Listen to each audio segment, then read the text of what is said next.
কিসের আল্লাহ, কিসের রাসূল, কিসের কোরআন? বাদ দে বেটা এডি হুজুরদের এসব কথা বাদ। আমার মনে যা চাই তাই করব। চুল আমার ইচ্ছা মতো, জামা আমার ইচ্ছা মতো, পোশাক আমার ইচ্ছা মতো। মন চাইলে খাড়াইয়া মুতলাম, মন চাইলে বইয়া মুতলাম, মন চাইলে মানুষের মেয়েরে বিরক্ত করলাম, মন চাইলে সারা রাত উলঙ্গ ছবি দেখলাম, যা ইচ্ছা তাই করলাম। আমার বাবার সম্মান, মার সম্মান, কিচ্ছুর আমার কোনো পরোয়া নাই।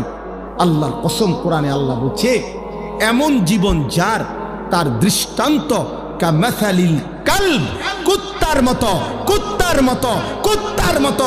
এই নাফরমান, এই জিন্দেগি কুত্তার জিন্দেগি, কুত্তার জিন্দেগি। এজন্য বেনামাজি মনে রাখিস, তোর জিন্দেগি কুত্তার জীবন। সেজদাবিহীন যুবক মনে রাখিস, তোর জীবন কুত্তার জীবন। সারা রাত উলঙ্গ ছবি দেখো যারা, নারী ছবি, মোবাইলের